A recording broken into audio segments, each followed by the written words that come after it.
Yo, what's going on guys? HyperX here. Welcome back to another video for New World, and today I want to talk about money.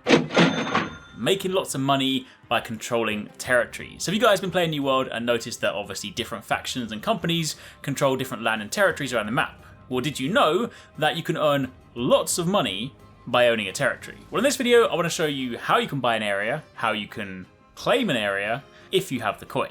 So if you guys do enjoy this, you do find this helpful, then a like would be super appreciated. If you guys have been enjoying the content, then don't forget to subscribe to the channel so you don't miss our future videos. And also, let me know in the comments down below, what are you guys thinking of New World so far? Are you enjoying it? If you've got any gripes, let me know. Now, to begin with, first things first, reasons that you might want an area. Why do you want a territory? Is it even worth it? Well, the answer is yes, because primarily you want it for money. Money in this game, I mean, money makes the world go round, right? But in this game, money also, by extension, means levels. If you guys saw our video on leveling fast, you will know that one of the ways you can do that is by basically having money, picking up projects from the town project board, going to the auction house, buying those items, handing them back in for very quick levels. If you have a lot of money, you can level very fast. Additionally, you can also build the workbenches you want around the town, which is also kind of convenient. Furthermore, you also get some territory incentives as well, various different things that'll give you bonuses just simply by holding the territory. So basically, territories are good. So how do you go about doing it? Well, first things first, if we're talking about a neutral territory, buying one of these, then the first thing you need is you have to create or join a company for your faction. Think of companies like guilds. They can have up to 100 members, and you need to be in a company to take a territory for yourself. Following this, you then want to find an area that you want to take over. Make sure that it is not currently in either a war or an invasion. You can check the map and you can find an area with a settlement or a fort that is coloured white. This will mean that it's not been taken and it is available to buy.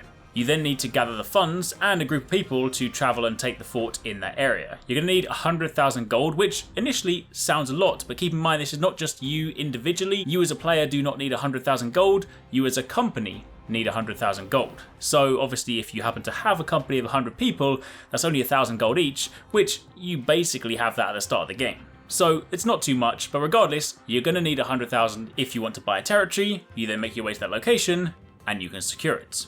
Now, obviously, that is the easy way to do it at the beginning of the game. However, if you guys are playing the game and you're on busy servers, you're probably more likely in a situation whereby the territories are already claimed by different companies and different factions. So how do you take them back? Well, first things first, when you take a look at the map, you can of course see the various different territories controlled by different factions and different companies. If you hover over one of the settlements, you will then see these two different bars. The primary colour is of course what you'll see by the faction and the company holding that territory. Meanwhile, the top and bottom bars are the opposite factions trying to vie for control. And of course, as you gradually work towards taking these bars will shift, but more on that in a minute. So principally, taking a territory. First things first, you have to travel to the area that is already claimed by a rival faction. Once you're there, you need to toggle PvP on, and you then need to go to your faction vendor and you need to pick up the PvP faction quests. These are the ones at the bottom, they're always the same, but these are the quests that you need to be doing. You'll also notice at the faction vendor, you can see the percentage of conflict in that area between the different factions, and you will need this to be 100% to start a war. Ideally, if you can, we would advise taking between 20 to 80 players with you from your guild whilst doing this, because it will take far less time with more players. If you're single-handedly trying to do this, you're going to be at it for a very long time. So again, ideally you would do this as a big squad. Now once you've got these, you then need to go into the territory and complete the PvP quests at the same time as your group of players. Doing so will see those previous bars we mentioned start to shift. You will of course have the percentage of conflict work further towards your favour. Now it is worth noting, if you claim forts, they can give you a 20% bonus to the percentage of conflict gained, so that is kind of useful, but of course you then need to hold the fort and people get notified by it, so you can leave these out, just keep in mind that is of course a part of the process. But once you've completed these, you then need to return to the faction vendor and get everyone to hand in the quest to build the percentage of conflict. You then need to repeat this process until 100%. It does get kind of grindy because the quests are always the same, so it's quite repetitive, but at least it's also easy in the same respect. Do note, however, if you die whilst doing these quests, you will lose all of your PvP quests and your progress in them, meaning you need to start the quest again. You don't lose the current percentage of conflict, but if you are carrying PvP quests yourself and you die, you're going to lose them. So again, it's handy if you're in a team because you then have some backup. Either way, once the conflict bar is then full, you can then declare war. Now, the company that builds the most influence in that area is the one that's most likely to be picked for the war, and thus, of course, if they win the war, they will then claim the region.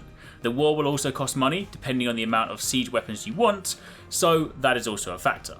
Now, of course, when wars do break out, you need to capture the points to win. Keep in mind, if you are the attackers, you're going to have a harder time. Meanwhile, if you're the defenders, you just need to hold the line and defend for a set period of time. But of course, if you do win, you then take the territory, it then becomes yours, and you can then, of course, set yourself up nicely for more money. So that, in a nutshell, is essentially how it works. That's how you either purchase an unclaimed territory or battle for and retake a already claimed territory. Doing so, again, allows you to gain a lot of money, and again, more money means more levels. So it's definitely something you want to get involved in.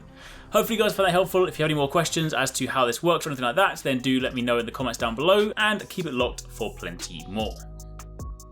Thanks very much for watching. I hope you guys enjoyed the video. If you want to catch more from us, don't forget to subscribe and turn on notifications so you don't miss our latest uploads. And if you want somewhere to hang out, play games, or chat all things from games to anime, food to fitness, consider joining the HyperX Gaming Discord.